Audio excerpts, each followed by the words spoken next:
Crime કેટલો વધ્યો છે. એ પેલો મારો ભાઈબંધ બેઠો છે, કદાચ જોતા ને ગમતું જ લખજે.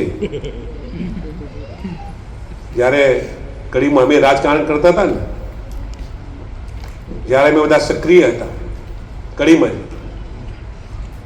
કંઈક હોદ્દા પર હતા, કોઈની માની તાકાત નથી કે કોઈ આ રીતે મન ફાવે એનું ખૂન કરી નાખે. કડીની અંદર 2 ઠાકોર સમાજના દીકરાઓના મર્ડર થયા. નાના મોટા જે સંગઠનો ચાલવું હશે એ બધા ભેગા થઈ ક્યારે એવું વિચાર કર્યું કે લાવો આપણે બધા ભેગા થઈ અને ક્યાંક કોઈને અન્યાય થયો તો ભેગા થઈએ? નથી પડી પોલીસને,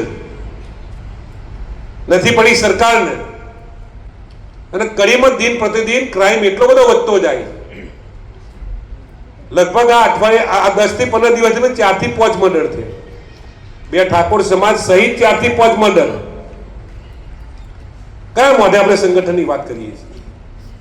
કયો કે સંગઠન વાળા બધા હે અને બોલાવો અને ના બોલાવો, આ આવશે તો અમે નહીં આવીએ, કયો કે સંગઠન વાળા?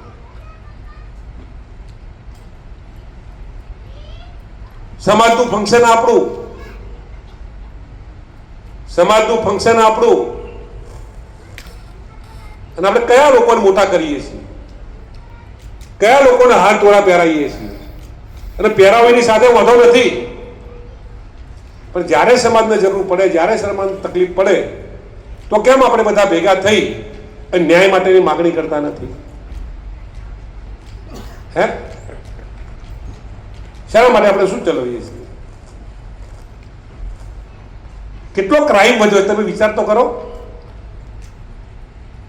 આ કડીના બજારમાં તમે પહેલા જાઓ તો કોઈની માની તાકાત નથી તમારું કોઈ નોમ લઈ શકે? હે એ સમય આપણે જોયા છે ને પંથીજી. અત્યારે ગમે તેને તમે ભાર ધારે ને ઈચ્છા દિન દાડે ગમે એને ચપ્પુ ગાળીને માર નાખવાનો, ગમે એને બૂચું દબાવીને મારી નાખવાનો, અને આપણા વાળો મરી જાત કે મારે હું. એ તો કોંતીજીને મારે છે, બળદેવજીને તો મારે. એકતા રાખો, સંગઠિત બનો અને શિક્ષિત બનો. આ વાત મારે તમને કરવી.